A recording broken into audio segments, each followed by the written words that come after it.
ये टॉपिक था अपना एनर्जी फ्लो, ऊर्जा प्रवाह।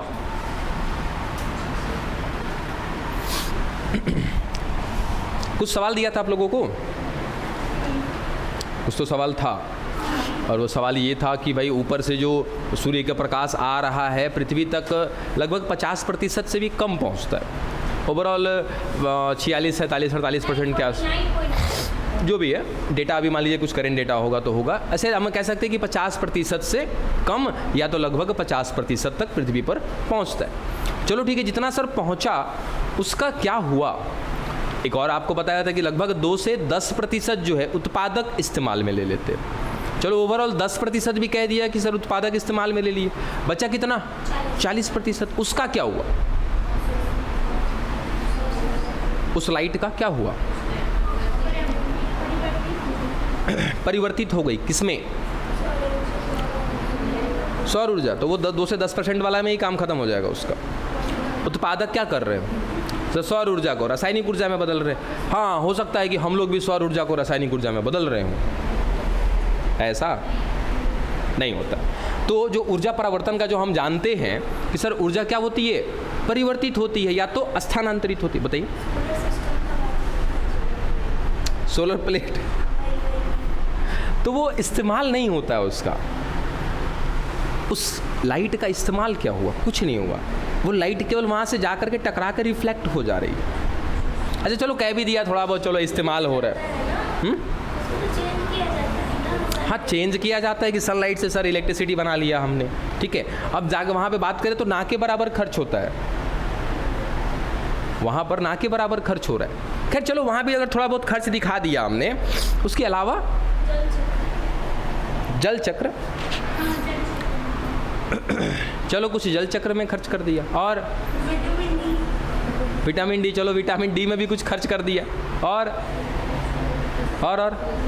कहाँ गया, कुछ नहीं, ज़्यादा से ज़्यादा अवशोषित हो जाते हैं, ठीक है। तो जो मैक्सिमम लाइट है वो क्या हो जाती है, अवशोषित हो जाती है। अब कौन अवशोषित करता है सर, एक एक पदार्थ रंगों को क्या करता है, अवशोषित करता है। यही कारण है कि हर कुछ का एक आपको कलर दिखाई देता है, ये सफ़ेद है, ये ब्लैक है। रीज़न यही है कि सर क्या किया, इसने प्रकाश को अवशोषित किया है। इसी कारण से कहीं ना कहीं हमें रंग बिरंगी चीज़ें दिखाई देती है अपने आसपास। तो ज़्यादा से ज़्यादा क्या होता है, प्रकाश का अवशोषण हो जाता है, ठीक है। चलो अब जब हम ऊर्जा की बात कर रहे हैं बच्चा, ऊर्जा प्रवाह का मतलब क्या होता है, एनर्जी फ्लो का मतलब क्या होता है। बॉडी से कोई खास लेना देना नहीं है, बॉडी में ज़्यादातर देखते हैं हम लोग, लेकिन बॉडी से यहाँ कोई मतलब नहीं होता है, सीधा सीधा हाँ बिल्कुल कह सकते हैं कि जैसे ऊर्जा का सर स्थानांतरण होना, क्या होना, ऊर्जा का स्थानांतरण होना।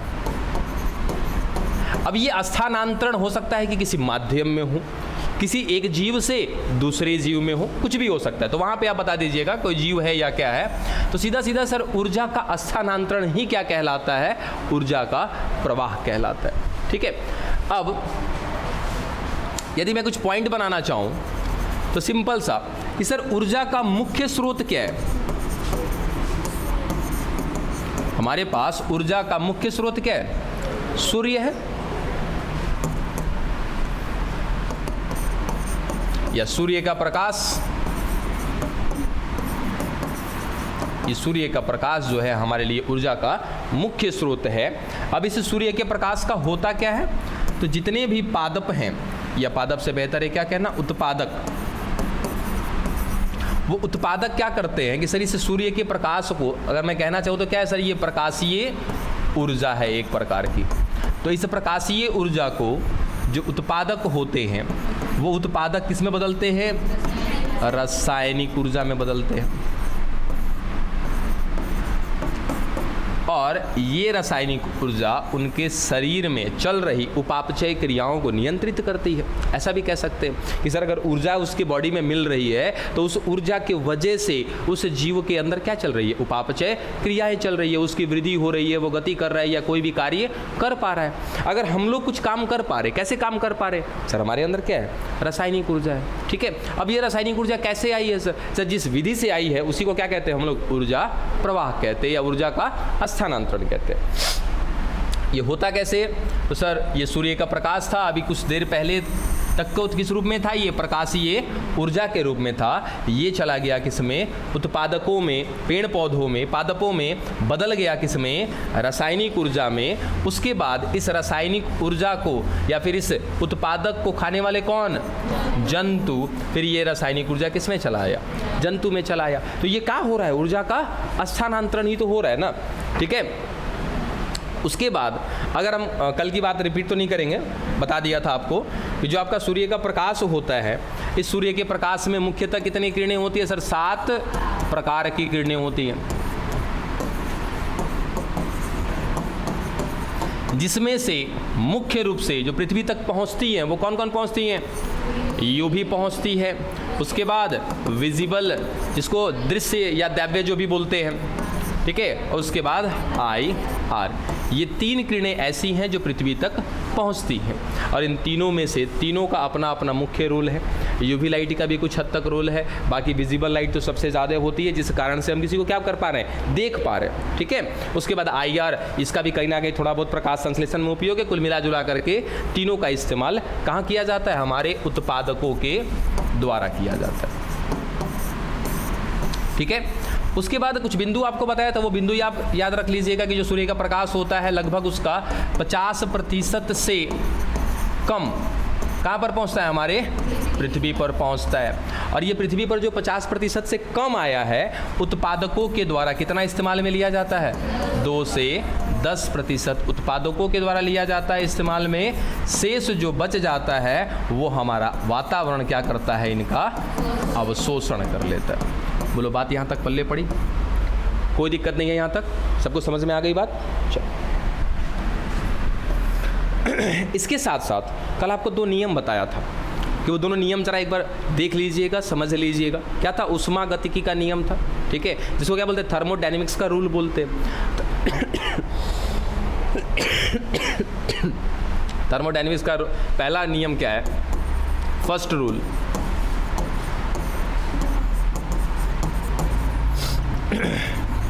Energy neither formed nor destroyed. It can be transferred from one to another. ठीक है, ये पहला नियम है।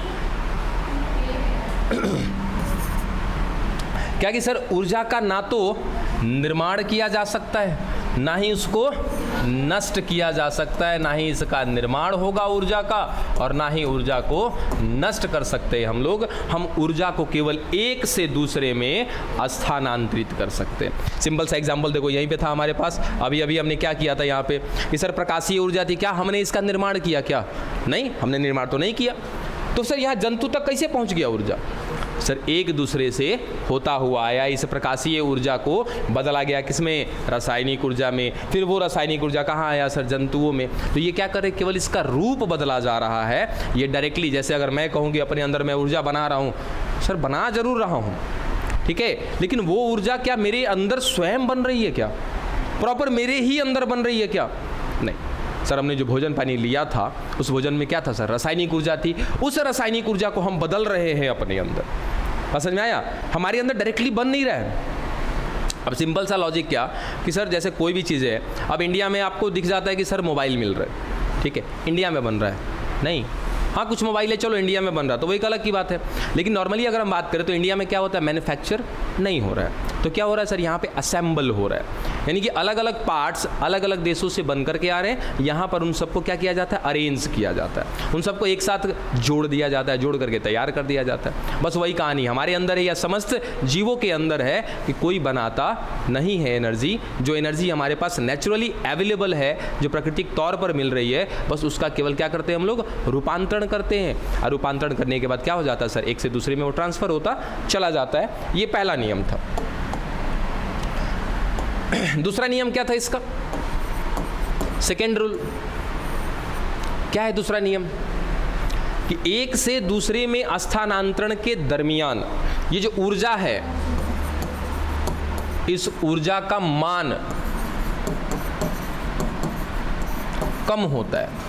एकदम सिंपल भाषा में कि जब इसका स्थानांतरण हो रहा था एनर्जी का, जब ऊर्जा एक से दूसरे में ट्रांसफर हो रही थी, उस समय इस ऊर्जा का मान, इस एनर्जी का वैल्यू क्या हो जाता है, कम हो जाता है। अब किस रूप में कम होता है, ऊष्मा के रूप में कम होता है। ठीक है, एक एग्जांपल लेते हैं हम लोग, जैसे एक फूड चेन एक छोटा सा बनाकर देखते हैं, जैसे घास। ठीक है सर, इस घास ने, या इस एक तरह का क्या है सर, उत्पादक है, प्रोड्यूसर है, इसके अंदर 1000 किलो कैलोरी एनर्जी है। किलो कैलोरी क्या है, एनर्जी का मात्रक है। ठीक है, 1000 किलो कैलोरी इस घास के अंदर एनर्जी बना हुआ है। इस घास को खाने वाला चलो खरगोश दिखा दिया हमने, समझिएगा। अब बताओ बच्चा खुद से कि इस घास में 1000 किलो कैलोरी है, क्या है सर, एनर्जी है। किस रूप में है, केमिकल इक्वेशन या फिर रासायनिक रूप में मिल रहा है। ठीक है, अब ये यहाँ से सर यहाँ इस खरगोश में ट्रांसफर होगा, कब, जब ये खरगोश इसको क्या करेगा, खाएगा। क्या लगता है सर, सारा का सारा 1000 किलो कैलोरी यहाँ चल जाएगा क्या, नहीं।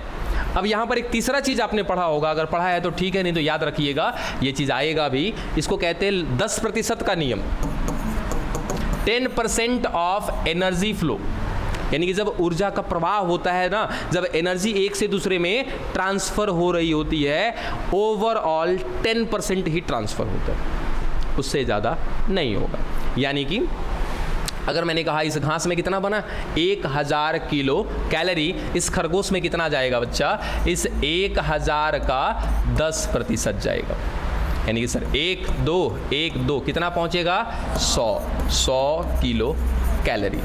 बाकी का हो गया सर, कितना बचा, कितना रेस्ट बचा, 900। इस 900 में से, इस 900 का इस घास ने क्या किया, खुद पर इस्तेमाल किया, खुद के लिए इस्तेमाल किया। जैसे अगर मैं सुबह खाना खाया, मेरे अंदर जो एनर्जी है, क्या लगता है वो एनर्जी का कहाँ इस्तेमाल हो रहा है सर, मेरे बॉडी से हीट के फॉर्म में बाहर भी निकल रहा है वो। ठीक है, उसके साथ साथ मैं जो अपना वर्क कर रहा हूँ, जो भी यहाँ सपोज चल रहा हूँ, बातें कर रहा हूँ, पढ़ा रहा हूँ, इसमें भी क्या हो रहा है, मेरी ऊर्जा खर्च हो रही है ना, तो वहाँ पर सब कुछ क्या हो जाएगा, लॉस हो जाएगा। तो आप ऐसे दो तरीके से कह सकते हो कि सर जो भी, जिसके पास भी एनर्जी पड़ा है ना, वो 90% यूज़ कर लेता है और 10% क्या करता है, नेक्स्ट वाले को ट्रांसफ़र करता है, अगर वो किसी फूड साइकिल में है तो, यानी कि किसी खाद्य श्रृंखला में है तो। अब हम किस खाद्य श्रृंखला में सर, अपने आप को जोड़ेंगे तो हम डायरेक्टली क्या है, दूसरे नंबर पर हैं। दूसरे नंबर पे मतलब कि सर हमसे नीचे कौन, उत्पादक, प्रोड्यूसर, उनसे ऊपर हम लोग आ जाएंगे डायरेक्टली। हमको खाए वाला कौन है, कोई नहीं, ऐसा कभी मौका मिला नहीं है। अगर मौका मिला तो याद रखिएगा कि हमसे सब नहीं जाएगा, 90% हम लोग हमारे अंदर आ जाएगा और 10% जो हमको खाएगा उसके पास जाएगा। हालांकि ऐसा पॉसिबल है नहीं, कभी कभार पॉसिबल हो सकता है, जब चिड़ियाघर में जाएँ या शेर उड़ के जाके पिंजरा के पास छेड़खानी करेंगे तो ऐसा पॉसिबल हो सकता है।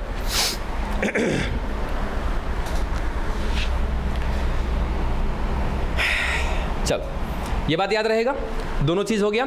तो ये दोनों का दोनों नियम लागू होता है किसमें, एनर्जी फ्लो में।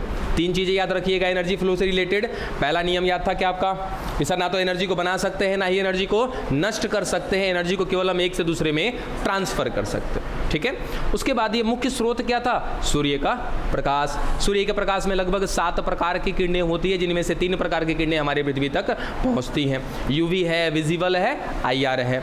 ये तीनों लगभग कितने प्रतिशत में पहुंचती है, 50% में। 50 में से लगभग 2 से 10% हमारे उत्पादकों के द्वारा इस्तेमाल किया जाता है, शेष हमारे वातावरण में अवशोषित हो जाता है। अब वातावरण में बहुत सी चीज़ें हैं अवशोषित करने के लिए, हम लोग भी हैं, हम लोग भी थोड़ा बहुत अवशोषण करते हैं। पेड़ पौधे आदि जितनी भी चीज़ें मिल रही हैं, सारे लोग मिलकर के क्या करते हैं, शेष बचे हुए प्रकाश का अवशोषण कर लेते हैं। ठीक है, उसके बाद हमने कहा कि सर जो एनर्जी फ्लो हो रहा है ना, इस दरमियान एनर्जी का लॉस भी हो रहा है। कितना लॉस हो रहा है, 90% का लॉस हो रहा है। वो हम 10% वाले में जब आएगा तो उस समय बराबर देखेंगे उसको।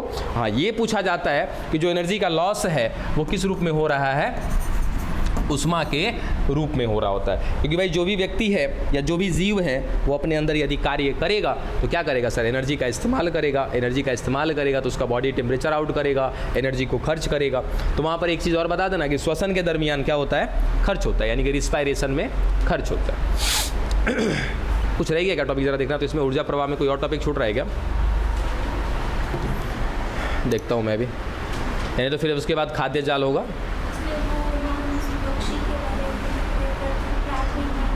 आएगा वो खाद्य श्रृंखला में आएगा। ऊर्जा प्रवाह में कुछ अगर विशेष छूटा है तो ज़रा देखिएगा मुझे। लगभग सारी बातें हो गई होंगी शायद।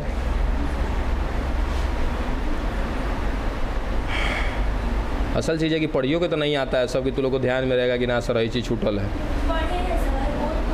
हो गया कंप्लीट ना?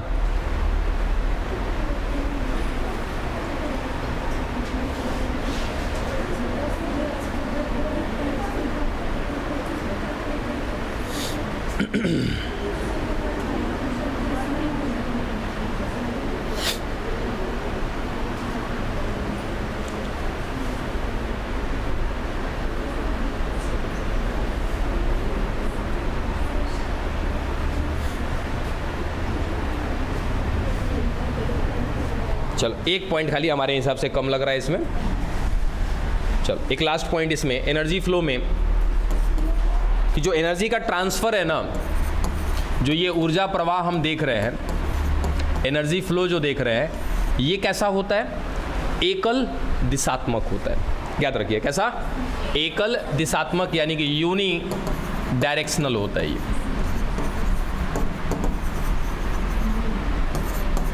एकल दिशात्मक यानी कि सर ये एक ही दिशा में जाएगा। अब ये बातें तब समझ में आएगी, यूनिडायरेक्शनल समझते हो, एक दिशा, यानी कि सर अगर मैं दिखा दूं यहाँ पे घास को खाने वाला खरगोश, खरगोश को खाने वाला मान लो लोमड़ी, सर लोमड़ी को खाने वाला शेर, ये एकदम एक डायरेक्शन में जा रहा है। ठीक है, इसीलिए क्या बोलते हैं कि जो एनर्जी का फ्लो होता है, जो ऊर्जा बह रही है एक से दूसरे में ना, वो कैसा होता है?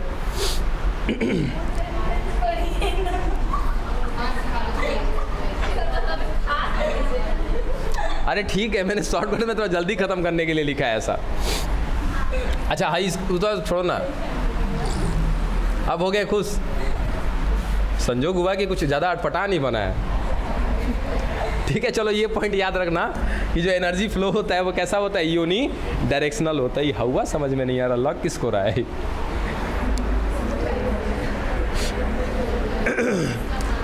अब बस हो गया भाई।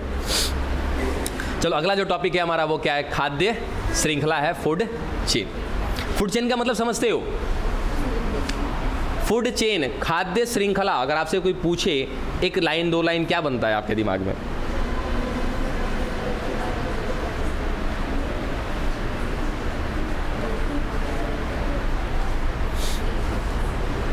अरे बताओ, कुछ तो बताओ।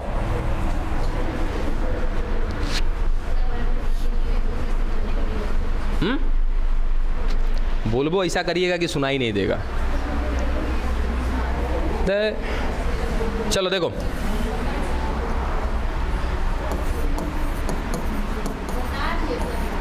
सुनाई नहीं दिया हमें, क्या कहे? बोलिए, फिर से बोलिए। खाद्य श्रृंखला, फूड चेन।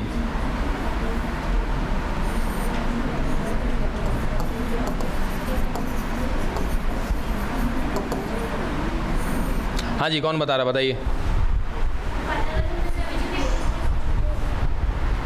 तो इसका खाद्य श्रृंखला से क्या मतलब है? क्या वो कहते कि सर वो जीवों की पारस्परिक क्रिया है? आपके स्टेटमेंट के बाद वो लगा दे तो चलेगा ना? फिर खाद्य श्रृंखला का मतलब क्या? अच्छा, खाद्य श्रृंखला तो बाद में पूछेंगे, पहले ये बताओ इसके बारे में बताने वाले कौन थे? खाद्य श्रृंखला के बारे में बताने वाले जो सबसे पहले व्यक्ति थे उनका नाम याद रखिएगा, चार्ल्स एल्टन। अब सुन लो, अब बैठा लो दिमाग में, सुनने के साथ साथ। चार्ल्स एल्टन वो वैज्ञानिक हैं या वो व्यक्ति हैं जिन्होंने सबसे पहले खाद्य श्रृंखला के बारे में बताया है। हमारे घर के बुड़बक कहीं, यार कहीं के हो से क्या मतलब है? एक तो नाम इतना भयंकर भयंकर होता है, वो घर जानना है, घर मालूम चलेगी यूस का नाम होगा, पता है? चलो वो सब छोड़ो, ये को भाड़ रहा है, हट जा। चलो ये बात क्लियर। दूसरा बिंदु, हाँ बताइए, खाद्य श्रृंखला क्या है? सर खाद्य श्रृंखला या फूड चेन एक ऐसा चेन होता है, हाँ ऐसा कह सकते हो कि खाद्य श्रृंखला, आप लोग भी सही थे, ठीक है, एक दूसरे से जुड़े हुए प्रतीत होते हैं, मगर एक्चुअल क्या बताना होता है कि खाद्य श्रृंखला में ये डिपेंडेंसी समझ में आती है। डिपेंडेंसी मतलब निर्भरता समझ में आती है कि कौन किस पर निर्भर है, किस लिए, भोजन के लिए, फूड के लिए। ठीक है, कि एक जीव दूसरे जीव पर भोजन के लिए आश्रित होता है, ठीक है, डिपेंड होता है। और अगर मैं उसका वो न्यूट्रिशन का जो आश्रित होने का जो डिपेंडेंसी है, अगर मैं उसका डायग्राम बना दूं तो वो जो बना हुआ डायग्राम होगा, वो डायग्राम ही क्या कहलाएगा, हमारा खाद्य श्रृंखला कहलाएगा। कई बार हमने खाद्य श्रृंखला बनाया, घास, घास को खाने वाला खरगोश, खरगोश को खाने वाला कौन, लोमड़ी, लोमड़ी को खाने वाला शेर। हमने क्या कर सर, एक डायरेक्शन दिखा दिया कौन किससे जुड़ा हुआ है, कौन किस पर डिपेंड है। जैसे ही हमने वो डायग्राम बना करके दिया, वो डायग्राम ही क्या कहलाता है, खाद्य श्रृंखला कहलाता है। यहीं पर जुड़ा हुआ एक चीज़ और बता देते, बाद में आएगा ये खाद्य जाल। एक क्या, ये फूड चेन है, हिंदी में क्या बोला, खाद्य श्रृंखला। एक आएगा दूसरा सर फूड वेब, लास्ट में WEB, फूड वेब, उसको कहते हैं खाद्य जाल। वो क्या होता है कि सर जब एक जगह पर एक से ज़्यादा खाद्य श्रृंखला मिले। अभी तक हमने क्या दिखाया था कि सर घास है, घास को खाने वाला कौन हो गया था, हमारा खरगोश, खरगोश को खाने वाला लोमड़ी, लोमड़ी को खाने वाला शेर। ये एक फूड चेन है।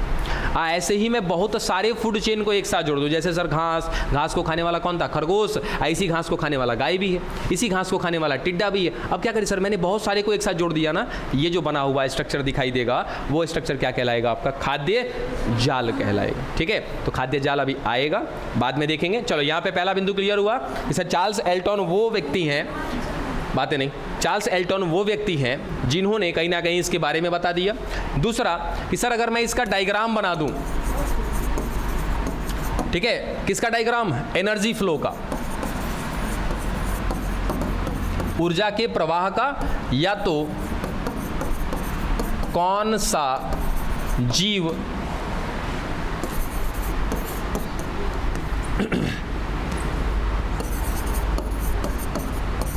किस पर अपने भोजन के लिए निर्भर है। निर्भर में गलती हो जाएगा,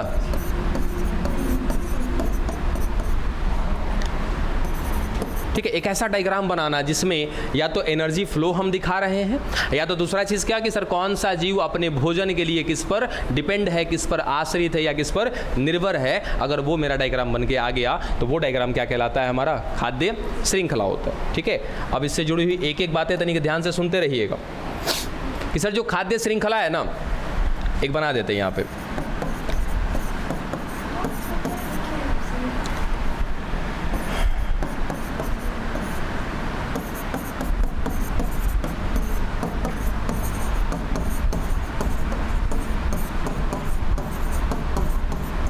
ठीक है, ये क्या हो गया, हमारा एक खाद्य श्रृंखला हो गया।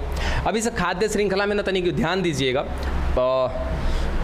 प्रॉब्लम तो ज़्यादा नहीं आएगा लेकिन कन्फ्यूज़न ज़्यादा आ जाता है। सुनिएगा, अब ये एक एक स्तर है, दिख रहे हैं, एक एक लेवल। तो खाद्य श्रृंखला में एक एक स्तर जो दिख रहा है ना, इसको हम क्या बोलते हैं, पोषक स्तर, ट्रॉफिक लेवल। ठीक है, खाद्य श्रृंखला में एक एक लेवल को, एक एक स्तर को क्या बोला जाता है, पोषक स्तर बोला जाता है। और उस एक एक पोषक स्तर पर आने वाला जो जीव है, उस जीव को कहा जाता है पोषक धारक। इसका नाम अलग हो सकता है, देख लीजिएगा जरा, न्यूट्रिएंट्स कैरियर, या कुछ और नाम भी हो सकता है इसका।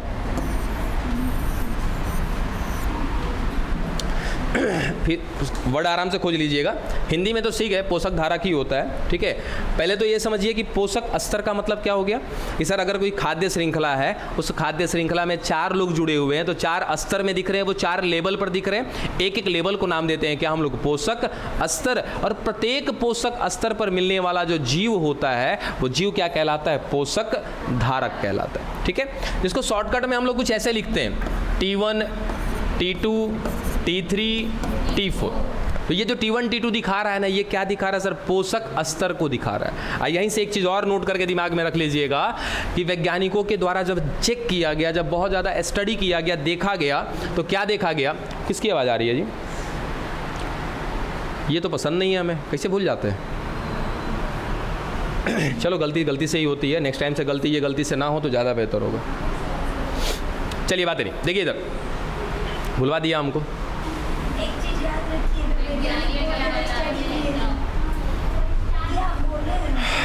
कूल डाउन, शांत रहिएगा तो आएगा दिमाग में। हाँ चलो आगे, बस अब कुछ नहीं, फिर गायब हो जाएगा। चलो इसको नोट में ध्यान में रखिएगा कि वैज्ञानिकों के द्वारा शोध किया गया या पता लगाया गया क्या कि जितना भी ज़्यादा से ज़्यादा जो फूड चेन मिल रहा है ना, जितना भी फूड चेन हमारे धरती पर मिल रहा है वो ज़्यादा से ज़्यादा मैक्सिमम 4 पोषक स्तर का होता है, ठीक है, या अधिकतर जो आपको समझ में आए। ऐसे होने को देखो 10 पोषक स्तर का भी हो सकता है, 5, 6, 7, 8 जितना भी हो सकता है हो जाए, उससे मतलब नहीं है। लेकिन जो मैक्सिमम देखा गया है वो ज़्यादा से ज़्यादा कितने पोषक स्तर का होता है? 4। आप भी बनाने बैठोगे ना तो जब बनाओगे तो 4 को जाते जाते फरिया जाएगा। बस समझे, जब हम 4 ट्रॉपिक लेवल तक जाएंगे तो वहाँ तक जाते जाते क्या हो जाता है? खत्म हो जाता है। क्या क्या बिंदु आया समझ में आया? चार्ल्स एल्टन के बारे में बात किया। चार्ल्स एल्टन कौन थे? जो सबसे पहले क्या बताए थे? फूड चेन के बारे में बताए थे। दूसरा क्या था कि सर जो फूड चेन होता है वो क्या होता है? एक तरह का एनर्जी फ्लो का डायग्राम होता है, या कौन सा जीव किसको खाने के लिए जुड़ा हुआ है वो डायग्राम होता है। तीसरा हमने क्या बोला कि सर जो भी खाद्य श्रृंखला दिख रहा है, जो भी फूड चेन दिख रहा है, इसका एक एक लेवल क्या कहलाता है? पोषक स्तर कहलाता है या तो ट्रॉफिक लेवल कहलाता है। उस ट्रॉफिक लेवल पर मिलने वाला जो जीव होता है वो जीव क्या कहलाता है? पोषक धारक कहलाता है या न्यूट्रिएंट्स कैरियर बोल दिया इसको।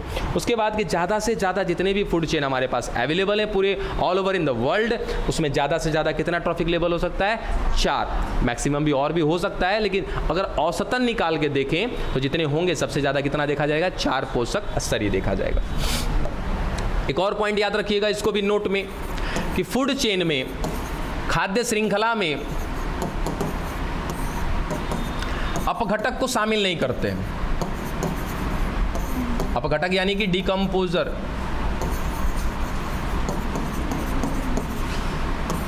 इसको शामिल नहीं किया जाता, ये खाद्य श्रृंखला में नहीं है।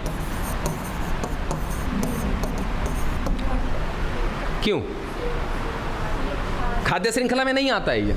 हाँ, इसका खाद्य श्रृंखला हम अलग पढ़ेंगे, एक ऐसा फूड चेन पढ़ेंगे जिसमें अपघटक होंगे, लेकिन नॉर्मली खाद्य श्रृंखला में अपघटक को शामिल नहीं करते। एकदम दिमाग में रखिएगा कि खाद्य श्रृंखला में अपघटक को शामिल नहीं करते, डिकम्पोजर को शामिल नहीं करते। कारण बताओ, बोलो कारण बताइए। उससे क्या मतलब है? खा तो रहा है ना, खा तो रहा है ना। हम क्या दिखाते हैं फूड चेन में? क्या दिखाते हैं? ये तो हमने नहीं बोला ना कि फूड चेन का मतलब होता है जो सड़ा गला पदार्थ नहीं खाएगा या खाएगा, ऐसा तो कुछ बोला ही नहीं है। हमने बोला बच्चा क्या? एनर्जी फ्लो, यही बोले ना। या तो कौन किससे जुड़ा है अपने भोजन के लिए, तो डिकम्पोजर क्या जुड़े नहीं होते हैं भोजन के लिए? तब अब हमने एक पॉइंट लिखा कि सर फूड चेन में गलती से भी डिकम्पोजर को शामिल नहीं करेंगे, इसका फूड चेन हम लोग अलग बनाएंगे। अब क्या बनाएंगे, कैसे बनाएंगे वो बात की चीज़ है, लेकिन नॉर्मली फूड चेन में आप शामिल नहीं करेंगे। सभी लोग को पीछे रहना चाहिए, सभी लड्डू गोपाल है सब इसमें, तो उनको नहीं सोचता है सब कुछ। अच्छा तनिक एक देखो, एक बात बताओ, सोचो। अच्छा इसको छोड़ो, यहाँ नए वाले पेज पे देखते हैं। देखो sir T1, T2, T3, T4, चलो मुझे ज़्यादा विशेष लिखने की जरूरत नहीं है, ये अजीब लग रहा है जी।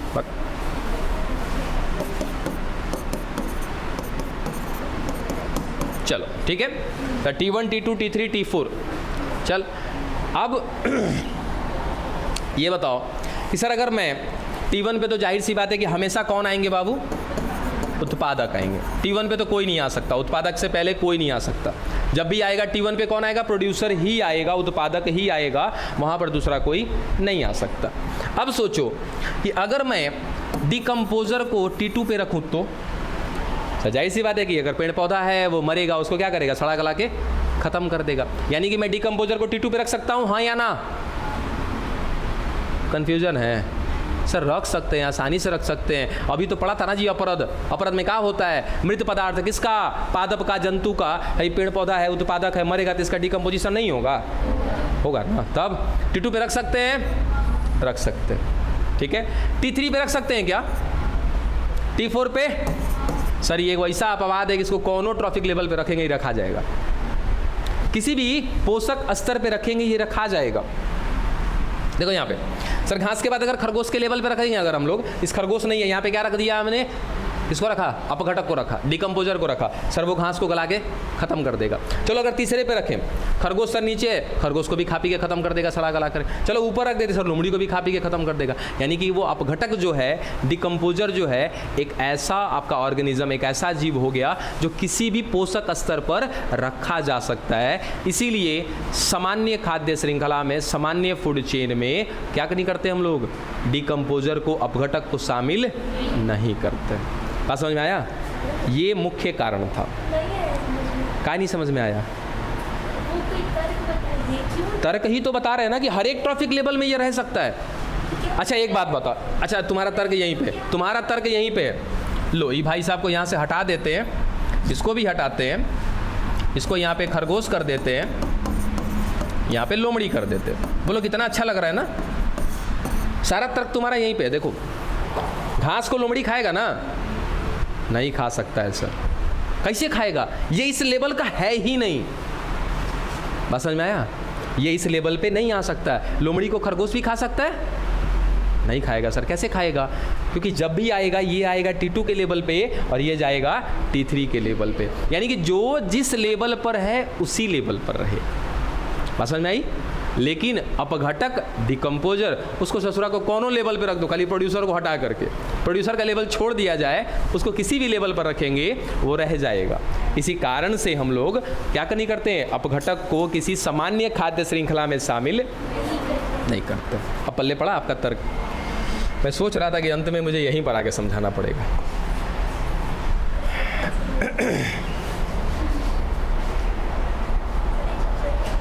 एक और पॉइंट छूट गया हमारा, रुक जाओ। कहाँ आ गया? अरे वो तो बड़ी दूर है जी। अबे खड़ी फसल है, खड़ी दशा है, वो भी बहुत दूर है। एक हमारा पॉइंट हमारे माइंड से मिस कर गया।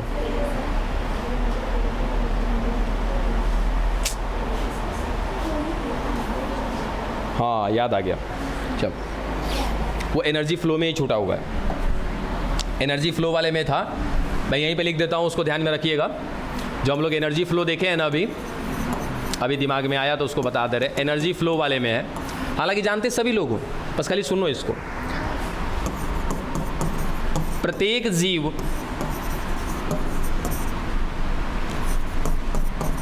प्रत्यक्ष या अप्रत्यक्ष रूप से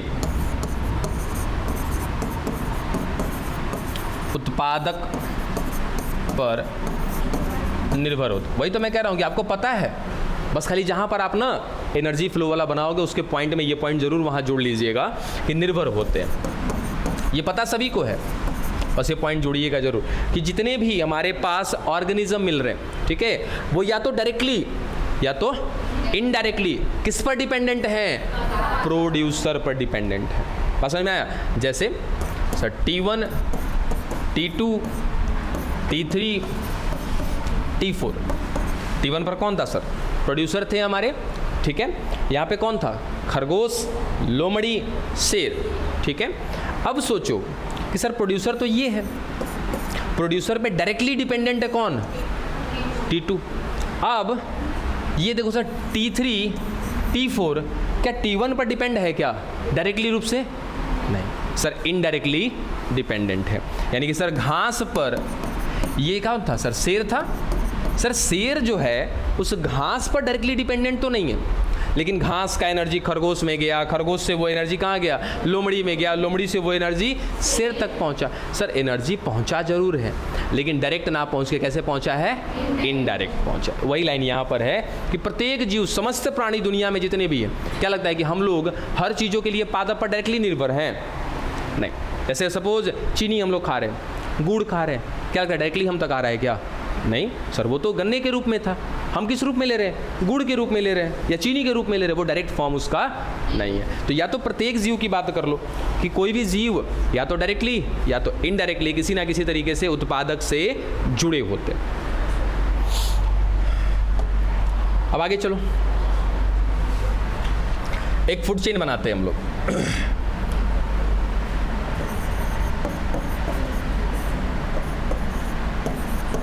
हाँ हाँ, चीनी स्क्वायर शेप में कैसे होता है उसको अच्छा मशीन से बनाया जाता है, इतना भी नहीं जानते? हाँ हाँ बिल्कुल, गन्ने के रस से बनाया जाता है और चीनी हमारे स्वास्थ्य के लिए सही नहीं होता है। हाँ गन्ने का रस तो सही है। पता है चीनी का ही नहीं सही होता है, क्योंकि चीनी को तोड़ने के लिए एनर्जी की ज़रूरत पड़ती है। ठीक है, और जब आप गुड़ लोगे ना सर, गुड़ अगर टूटेगा तो एनर्जी देगा। अब हम लोग के बॉडी में जो भी चीज़ जाता है क्या होता है सर, डाइजेस्ट होता है, वो तोड़ा जाता है, जटिल से क्या बनाया जाता है, सरल बनाया जाता है। चीनी जो है सर, चीनी क्या है, शुगर है। शुगर तो हम नॉर्मली भी उसको बोल देते हैं, लेकिन एक्चुअल में क्या है सर, उसके अंदर शुगर है। ठीक है, गुड़ में क्या है सर, उसमें भी शुगर है। लेकिन अगर दोनों की तुलना करोगे ना, आपके बॉडी में चीनी जाएगा, सर गया। चीनी को तोड़ोगे तो ऊर्जा लगेगा और उल्टा ऊर्जा कम देगा। और वहीं अगर आप गुड़ लोगे ना, तो गुड़ को सर तोड़ने में एनर्जी कम जाता है, उल्टा जब गुड़ टूटेगा तो एनर्जी मिलेगा आपको। दोनों में अंतर है, इसीलिए गुड़ ज़्यादा खाना चाहिए, चीनी बहुत कम। ठीक है, चलो आगे यहाँ पर आ जाइए। कहता सर घास को खाया खरगोश ने, खरगोश को खा लिया लोमड़ी ने, और लोमड़ी को खा लिया शेर। ठीक है, अगर मैं ट्रैफिक लेवल लिखूँ तो क्या लिखें सर, T4। चलो यहाँ से लिखते हैं। अच्छा छोड़ो, इसको रहने दो, ये बताओ। चलो लिखते हैं इसको, T1 T2 T3 T4। यहाँ बहुत सारा नाम लिखेंगे तो कृपया करके समझिए, कुछ है नहीं, एक भी एकदम इजी है। इस T1 पर कौन है, तनिक देख के बताओ तुम। सर स्वपोषी कह ले क्या?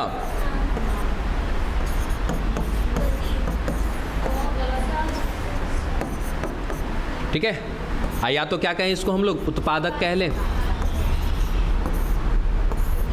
कैसा उत्पादक, प्राथमिक की द्वितीय, सारा बात याद रखिएगा इसका। ठीक है, दूसरे नंबर पे कौन है, खरगोश।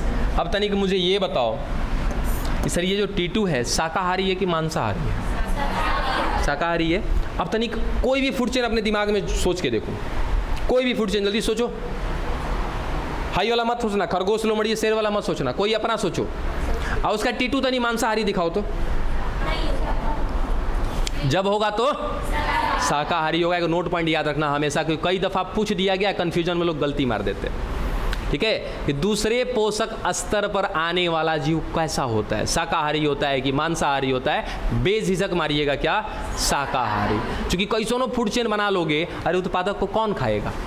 सिंपल है सर, उत्पादक को जो खाएगा वो कौन होगा, शाकाहारी ही होगा, दूसरा तो कोई हो नहीं सकता है। तो यहाँ पर कौन होगा, शाकाहारी होगा। बात समझ में आया? T2 पर कौन आता है, शाकाहारी होता है। हाँ क्या चीज़?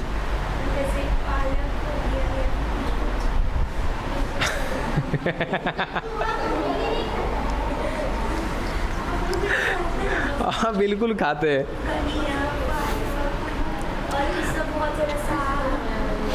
तो देखो ना, तो हम लोग मांसाहारी है ना शाकाहारी, हम लोग सर्वाहारी हैं। बात समझे? हाँ चलो, एक तो कन्फ्यूजन आपने खड़ा कर दिया कि सर पेड़ पौधा को तो हम लोग भी खाते हैं। ठीक है, जैसे साग हम लोग खा लिए तो हम तो एक हिसाब से क्या है, मांसाहारी है। तो मनुष्य खुदे अपवाद है इस दुनिया में बाबू, इसको होना ही नहीं चाहिए था यहाँ। मनुष्य क्या है, सारे सिस्टम को बिगाड़ने वाला कौन है, मनुष्य है। बनाता भी तो बाबू बनाता 1% है, वो 1% की वजह से 50% नुकसान होता है। भूल गए 10वें या 9वें क्लास में पढ़ा है ना कि मनुष्य के विकास में उसके विनाश की बीज छिपी हुई है। गलत थोड़ी कहा गया। हवाई जहाज बनाया जल्दी पहुंच जाएगा, गिर जाता है तो सबे उड़ जाता है एक ही बार में, है? तो बताओ, अब सोचो ओकरा नीचे बा, अच्छा है मान के चलो कि आग लगा, आग चिड़िया रहती है। कहाँ चिड़िया रहती है वो? सोचो, जैसे ट्रांसफार्मर की बात की आपने, ट्रांसफार्मर में 3 गो फेज होता है। अपने लिए बनाए थे सर, बिजली हम लोग लेंगे उसका, और कहीं तीनों फेज लड़ गया तो क्या होगा, ब्लास्ट। घर में टीवी, फ्रिज, कूलर, पंखा, एसी सब साफ हो सकता है कि हम नज़दीक हुए तो हम साफ। मम्मी चला के आपकी, चलो बात बंद करो अब। यहाँ देखें, ही रह जाएगा टॉपिक, ऐसे ही रह जाएगा बस, एकदम शांत। मजा ले लिया बहुत आप लोगों ने। अब सुनिए, ये हो गया हमारा T1। T2 पे कौन आते हैं बच्चा? हमेशा शाकाहारी। लगे कि मांसाहारी आते हो तो एग्जाम में बेझिझक मांसाहारी टिक करिएगा, और बाद भी मस्ती में आपका एग्जामिनर भी देगा आपको नंबर, ठीक है। बस ऐसे बोला। अरे गलत नहीं, आप एकदम सही थे। हाँ, मनुष्य को लेकर के चलोगे तो अपवाद किस में आ जाएगा, जबकि आप याद रखिएगा क्या, कैसे होते हैं? शाकाहारी होते हैं। चलो, सर्वाहारी गलती है। आप शाकाहारी मारिएगा ना जी, हम कह तो रहे कि आप शाकाहारी मारिएगा। बस जो यूनिवर्सल वर्ड जो हम बता रहे हैं उसको ध्यान में रखिए। अब आगे बढ़े, चलो इधर देखो। अब मैं इसको कुछ नाम दे दूं क्या? किसको? T2 को क्या क्या नाम दे रहे वो जरा देखिएगा। यहाँ पे क्या नाम दिया था? स्वपोषी। क्या वो स्वपोषी है कि परपोषी है? सर ये हो गया क्या साहब? परपोषी हो गया। दूसरा फिर गलती लिखेगा जी, सही है ना आपकी बात? ये देखो यहाँ सर ये क्या था? प्राथमिक उत्पादक था ना, ये क्या है? ये है द्वितीयक उत्पादक। और कोई नाम है क्या इसके लिए? प्राथमिक उपभोक्ता। अच्छा देखो, इंग्लिश मीडियम वाला को समझ में आ रहा है जी? इधर पीछे देख लेना क्या क्या चीज़ें कह रहे हैं हम लोग यहाँ पे। परपोषी समझ में आता है? क्या बोलते हैं? हेटरोट्रॉप्स, ठीक है। Autotrophs, heterotrophs. यहाँ उत्पादक, उत्पादक मीन्स प्रोड्यूसर। अब रेगुलर तो आ नहीं रहे तो कन्फ्यूजन तो हो सकता है। उत्पादक यानी कहीं ना कहीं प्रोड्यूसर, ठीक है। लिखना चाहो तो क्या लिख सकते हो यहाँ पे? इसका लिख देते हैं, ज़रा ध्यान दीजिएगा। सर ये क्या हो गया? Secondary producer. ये क्या है? Primary consumer. अरे भाई, प्राइमरी कंज्यूमर, ठीक है। बाकी ये पर्पस ही अपने हिसाब से हमने लिख दिया। अब ऊपर चले, यहाँ पे आ जाइए। इस लोमड़ी की बात करें तो परपोषी क्या है? लोमड़ी सर इसके ऊपर सारे के सारे क्या हैं? परपोषी हैं। इसको हटा करके यहाँ से लास्ट में लिख देंगे कि ये सारे के सारे कौन है? हमारे परपोषी हैं।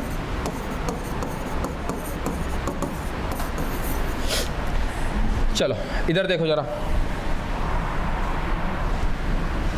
कहाँ गया? लोमड़ी की बात कर रहे थे सर। लोमड़ी क्या? देखो जरा, खाने वाले के हिसाब से दूसरे नंबर पर है ना, तो क्या कहलाएगा? ये द्वितीयक उपभोक्ता, यानी कि क्या है? ये सेकेंडरी कंज्यूमर है। अब बनाने के हिसाब से देखो तो सर, पहला इसने बना दिया, दूसरा इसने बनाया, तीसरा ये बना रहा है ना, तो ये क्या कहलाएगा? तृतीय उत्पादक, यानी कि टर्सियर या टर्सियल प्रोड्यूसर, ठीक है। ये चौथे नंबर की बात कर रहे हैं सर। ये क्या हो जाएगा? खाने के हिसाब से, तो जरा खाने के हिसाब से कहाँ गया? उपभोक्ता। ये रहा हमारा, क्या था? द्वितीय। ये क्या हो जाएगा सर? ये हो गया तृतीय उपभोक्ता। अब इसके लिए उत्पादक मत लिखिएगा, इसके लिए उत्पादक मत लिखिएगा, क्योंकि बच्चा ये बनाया जरूर है, इसको खाने वाला अब आगे कोई नहीं है। तो जब भी सबसे ऊपर का होगा, जो सबसे शीर्ष वाला आपका क्या होगा? पोषक स्तर होगा, ट्रॉफिक लेवल होगा, उसमें कभी भी आप उत्पादकता मत दिखाइएगा। बात समझे? सबसे ऊपर वाले पे, सबसे शीर्ष पे, जो टॉप मोस्ट लेवल पर आपका कौन आ रहा है? ट्रॉफिक लेवल, पोषक स्तर आ रहा है, वहाँ पर उपभोक्ता जरूर दिखाइएगा, उत्पादक नहीं दिखाइएगा। कारण कि सर बना तो रहा होगा उत्पाद जरूर, लेकिन उसके उत्पाद को कोई खाने वाला, उसके प्रोडक्ट कोई खाने वाला वहाँ पे नहीं है। हाँ आएगा, एक लेवल पर आएगा, एक जगह पर आएगा, जब हम किसको शामिल करेंगे? डिकम्पोजर को शामिल करेंगे वहाँ पे। ये एक सामान्य फूड चेन में ऐसा नहीं होता। देखो है तो बहुत एकदम निम्न सी चीज़ें हैं, एक डायग्राम से चलेंगे तो सब कुछ खत्म हो जाता है, ठीक है। कोई दिक्कत आ रहा है यहाँ तक? देख के बताओ, कुछ है नहीं, हम सब जानते हैं, बस हमने उसको केवल डायग्राम के तरीके से आपके सामने ला दिया और कुछ विशेष किया नहीं हमने।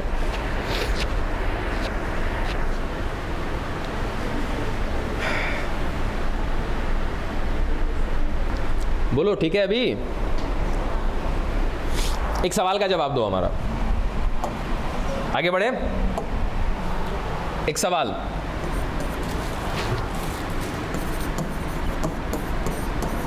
ऊर्जा का मान यानी कि एनर्जी का वैल्यू किसमें ज्यादा होगा? अरे रुक जाओ, क्वेश्चन कंप्लीट कहाँ किया? क्वेश्चन नंबर फर्स्ट,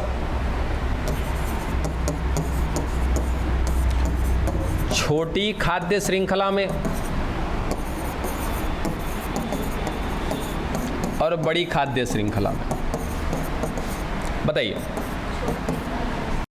किसमें एनर्जी का वैल्यू ज़्यादा होगा, किसमें ऊर्जा का मान ज़्यादा होगा? छोटी वाली में?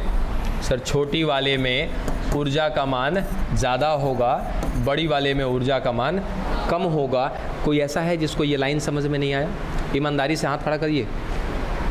चलिए समझाते हैं। देखिए ये क्वेश्चन समझ में आया कि सर ऊर्जा का मान किस में ज़्यादा होगा? ये सवाल किसके लिए पूछा गया? देखो यहाँ पे खाद्य श्रृंखला के लिए पूछा गया कि कौन सी खाद्य श्रृंखला में ज़्यादा से ज़्यादा ऊर्जा पाया जाएगा। देखो सर एक खाद्य श्रृंखला जिसमें T1, T2, T3, T4, ये तो समझ में आ रहा है sir? T1, T2, T3, T4। एक ऐसा खाद्य श्रृंखला जिसमें T1 है, T2 है, T3 है, T4 नहीं है।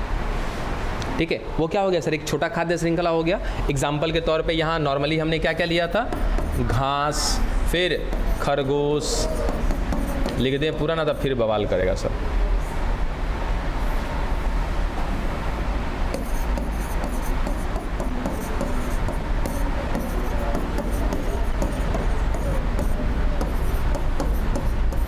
ठीक है, चलो यहाँ पे दिखा देते सर। यहाँ पे तो हमेशा घास ही आएगा या कोई भी पेड़ पौधा आएगा।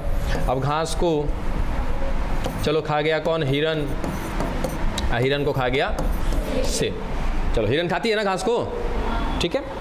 अब दोनों में एक सर एक ये भी फूड चेन है, एक ये भी फूड चेन है। ये क्या है? बड़ा है और ये क्या है? छोटा है फूड चेन।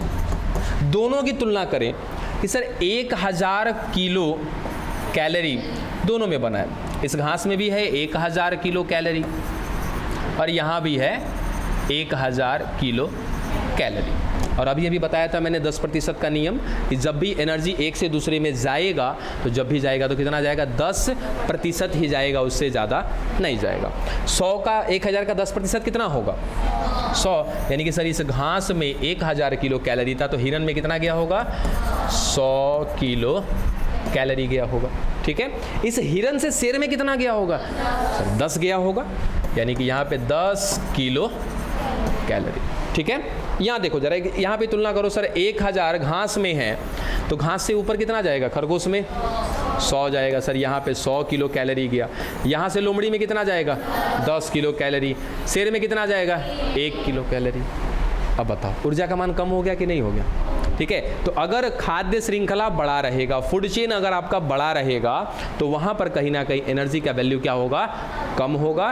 खाद्य श्रृंखला जितना ज़्यादा छोटा होगा उतना ज़्यादा उसमें एनर्जी का वैल्यू होगा। तो आप इससे ना एक चीज़ और देख सकते हो, वो इंग्रेडिएंट्स, वो भोजनीय पदार्थ जिसको आप खा रहे हो ना, वो अगर कम से कम खाद्य श्रृंखला से होता हुआ आया या छोटी से छोटी खाद्य श्रृंखला से होता हुआ आया है, उसमें एनर्जी ज़्यादा होगा। उन चीज़ों को खाओ। आज जो ज़्यादा से ज़्यादा लोगों से जुड़ करके आ रहा है ना, उसका एनर्जी तो ज़्यादातर पीछे ही ख़त्म हो गया। तो आपको जो मिलेगा वो क्या मिलेगा? कम मिलेगा। ठीक है, टाइम इज़ ओवर। कल पढ़ेंगे हम लोग टाइप ऑफ फूड चेन, यानी कि खाद्य श्रृंखला के प्रकार। 3 प्रकार के खाद्य श्रृंखला होते हैं, वो तीनों प्रकार आपके बुक में दिए होंगे। पहले को कहते हैं हम लोग चारण खाद्य श्रृंखला, ग्रेजिंग फूड चेन। दूसरा है परजीवी खाद्य श्रृंखला, पैरासाइटिक फूड चेन। और तीसरा है आपका अपघटन खाद्य श्रृंखला या अपघटक खाद्य श्रृंखला, जिसको बोलते हैं डेट्राइटस फूड चेन। है? नहीं है?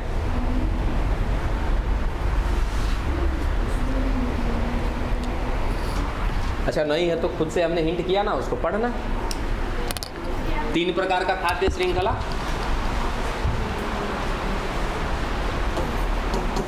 चारण खाद्य श्रृंखला जिसको बोलते हैं ग्रेजिंग फूड चेन। दूसरा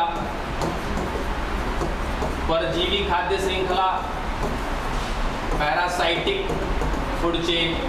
तीसरा अपघटक खाद्य श्रृंखला जिसको हम लोग बोलते हैं डेट्राइटस फूड चेन। इंग्लिश में इसको बोलते हैं शॉर्टकट में GFC, PFC और DFC। इन तीनों के बारे में जरा कोशिश करिएगा पढ़ने का, जानकारी निकालने का।